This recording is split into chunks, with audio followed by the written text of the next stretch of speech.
धन्यवाद धन्यवाद। ला एक आसन बिछाओ, बैठा दो, आओ बच्चा बैठो। आओ कैसे हो आप? कृपा है आप। बैठ जाओ, आसन में बैठ जाओ। इनको चुनरी पहनाओ, इनको दुपट्टा लाओ, इनको भी दुपट्टा लाओ। पूज्य गुरुदेव भगवान, अभी भगवान श्रीमन नारायण की प्राण प्रतिष्ठा हो रही है 7 से 10 फरवरी। अच्छा, गौरी गोपाल में। श्री चरणों में। कौन से ठाकुर विराजमान? भगवान श्रीमन नारायण, भगवान श्री सीताराम चंद्र। अच्छा, कोई ठाकुर जी विराजेंगे।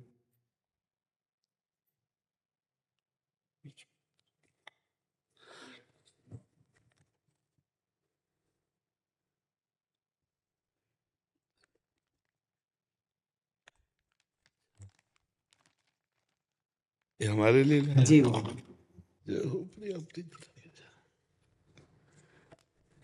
श्री जी को पहले अर्पित कर देना, जा करके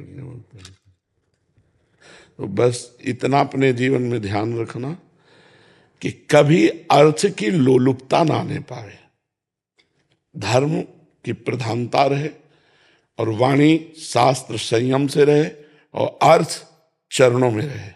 मस्तक पर कभी अर्थ न चढ़ने पावे। अर्थ नहीं, मस्तक तो सिर्फ भगवान के लिए है।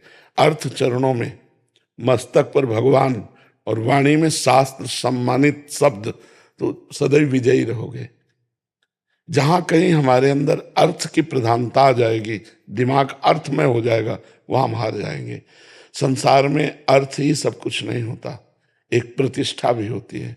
तो आप अपने पीछे भी जैसे आए थे तो आपको यही कहा था कि बहुत सावधान, क्योंकि अगर 100 लोग आपको प्रणाम करने वाले हैं तो 5 आपको गिराने वाले भी हैं। उन 5 के सामर्थ्य आप तक ना पहुंच पाए, इसलिए अर्थ प्रधानता मत रखना, सदैव धर्म का आश्रय रखना और वाणी से शास्त्र सम्मत, जो शास्त्र सम्मत नहीं थे, जैसे हमसे कोई पूछा तो हम कहते थे हमको ज्ञान नहीं, हमने संतों से सुना है, जो शास्त्र से पढ़ा है वो हम आपको बता देते, जो नहीं पढ़ा हमें नहीं ज्ञान। बस भगवत प्राप्ति की चर्चा कीजिए। जैसे कोई प्रश्न करता है तो ऐसे जरूरी नहीं कि हर प्रश्न का उत्तर हम दे दें। निमि जी महाराज नवयोगीश्वरों से प्रश्न करते हैं कर्म के विषय में और कहते हैं यही प्रश्न हमने सनकादि से किया था, उन्होंने उत्तर क्यों नहीं दिया था? तब निमि जी को नवयोगीश्वरों में योगीश्वर बोलते हैं उस समय आपकी बाल्यावस्था थी, आप अनाधिकारी थे, इसलिए सनकादि ने आपको उत्तर नहीं दिया।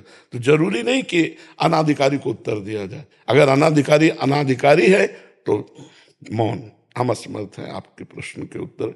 दूसरा प्रश्न कीजिए। कहीं भी निमंत्रण हो, कहीं भी आपको बुलावा हो, पहले देखो कि मुझे यहाँ जाने से धर्म प्रतिष्ठा इस पे आंच तो नहीं आएगी। अगर आंच आ रही तो बिल्कुल ना। अगर हमारे धर्म की प्रतिष्ठा हो रही है और हमारे समाज इस बात को प्रशंसा करेगी तो हम जाएंगे, अन्यथा नहीं जाएंगे। ये जीवन में आप कोई सहयोगी नहीं है आपका, भगवान के सिवा कोई सहयोगी नहीं है। जिसको तुम सहयोगी मानोगे वही तुम्हारी जड़ काटने की चेष्टा करेगा। तुमको अपने पैरों के बल खड़ा होना है, भगवान के बल से। हमारी बात एक सूत्र समझ लो, प्रश्न का उत्तर वही दो अधिकार के अनुसार, जानकारी के अनुसार। वो अधिकारी होना चाहिए, आपको जानकारी होनी चाहिए। आप वहीं जाइए जहां आपकी प्रतिष्ठा, आपके धर्म की प्रतिष्ठा में आंच ना आवे। अर्थ उतना भावना कीजिए जितने से सेवा सामग्री सब सुरक्षित चलती रहे, वो भगवान देते रहते हैं। उसके लिए ऐसे करने की जरूरत नहीं।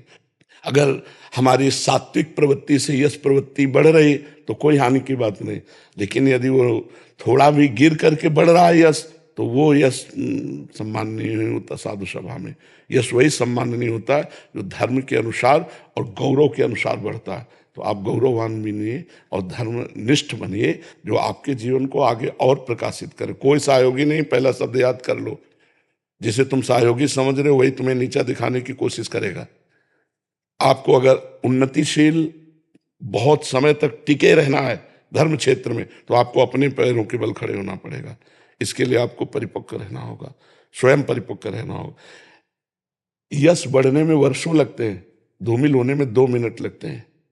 2 मिनट में सब चौपट हो जाता है। इसलिए जो भगवान ने आपको दिया है यश जो भगवान ने आपको पवित्रता दी उसका निर्वाह आप कीजिए, संयम से स्वयं रहिए। कहीं भी कभी भी जो भगवान ने अर्धांग में विराजमान कर दिया इसके सिवा कभी दृष्टि नहीं डालनी, नजर नीची करके बात करो, उत्तर दिया, खत्म खेल। कभी किसी से किसी तरह का लगाव ना होने पाए तो कभी जीवन में तुम्हें कोई गिरा नहीं सकता। यही होते हैं कंचन कामिनी, गिराने वाले।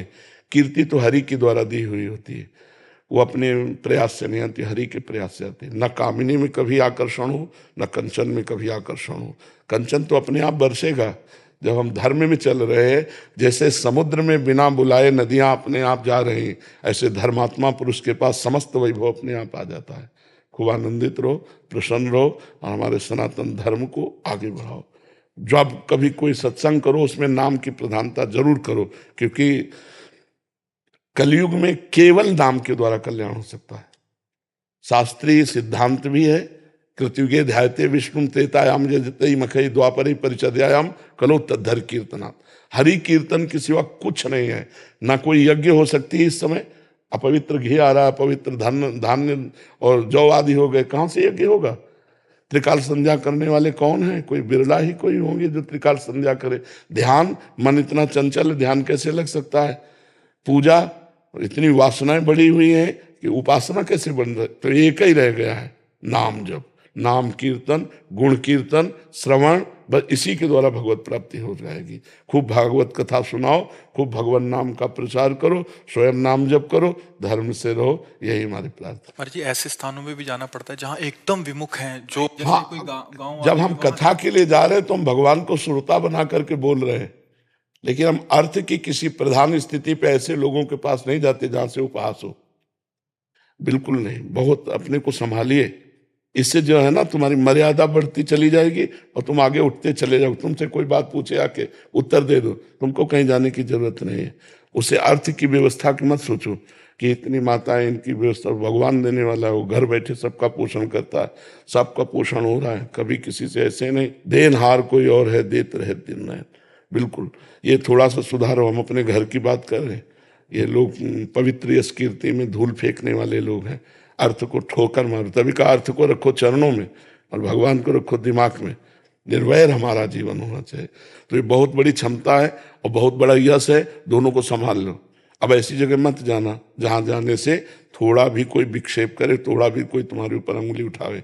घर बैठे सब होगा, हमारी बात मान ले, घर बैठे सब होगा, अपने आप सब आएगा, तू चिंता मत कर, तू आगे बढ़ और भगवान सहयोगी है। हमें ये बहुत अच्छा लगा कि जैसे सैकड़ों माताएं हैं ना, बहुत उत्तम बात है बच्चा। बूढ़े बाड़े इनकी कोई सेवा नहीं कर रहा, जैसे सेवा करना बहुत बड़ी बात है बच्चा। इससे भगवान बहुत जल्दी प्रसन्न होते हैं। एक तो वयोवृद्ध और एक जिनकी कोई सेवा नहीं कर रहा, उनकी सेवा जो करने का तुम्हें सौभाग्य मिला, बहुत बात है। और भगवान ऐसी जगह अर्थ अपने आप भेजते हैं। तुम चिंता मत करना कि सैकड़ों माताएं, इनका भरण पोषण के लिए हम कहीं जान, ज्यादा परेशान मत हो, अपने आप सारी व्यवस्था होती है। जो धर्म से चलता है, परोपकार करता है, जो भगवान का यश गाता है, अपने आप व्यवस्था होती है। तुम उसकी चिंता मत करना, तुम अपनी निष्ठा पे रहो। और स्वयं संध्या करते हो, गायत्री जप करते हो? हाँ, स्वयं करना, कम से कम 2 बार की संध्या तो करना ही। और कुछ मंत्र गायत्री के जरूर जपना, क्योंकि उसके द्वारा बुद्धि प्रकाशित होती है। शास्त्र सम्मत ज्ञान जो होता है ना, वही लोगों को आकर्षित करता है। तो गायत्री माता भगवान श्री कृष्ण का ही स्वरूप है। तो श्रीमद् भागवत श्री कृष्ण का वांग्मय स्वरूप है। तो गायत्री की कृपा से भागवत में प्रवीणता आएगी। तो दोनों काल सूर्य को अर्घदान करना और गायत्री जप करना और मुद्राओं के द्वारा संध्या को पुष्ट करना। सुमुखम संपुटम च विविततम विस्ततम आता है, सुमुखम संपुटम च विविततम, ये तो प्रारंभ में सिखाया जाता है। तो गायत्री मुद्रा के साथ गायत्री का जप निश्चित, इससे आप सुरक्षित बने रहेंगे। गायत्री देवी बुद्धि को प्रकाश करने वाली है।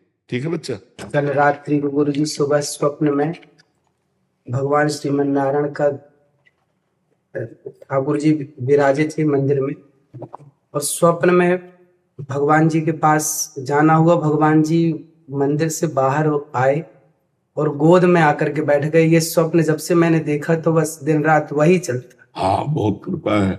ऐसा लगता भगवान जी ने कहा कि हमें खीर और कढ़ी खिलाओ। जी। तो ठाकुर जी अभी भगवान जी विराजेंगे ना, जी। तो मैंने बोला कि सबसे पहले ठाकुर जी को वही भोग लगाएंगे। नहीं, पवित्र हृदय में भगवान का प्रकाश होता रहता है। आप बहुत पवित्र हृदय वाले हो, बहुत सावधानी से बस चलते रहो, क्योंकि ये बात हमारी पकड़ लेना, कोई तुम्हारा साथी नहीं है, भगवान के सिवा कोई साथी नहीं है। अपने आप को सुरक्षित रखने के लिए बस सावधानी रखो, निष्कलंक जीवन व्यतीत होना चाहिए। ठीक है, धन्यवाद।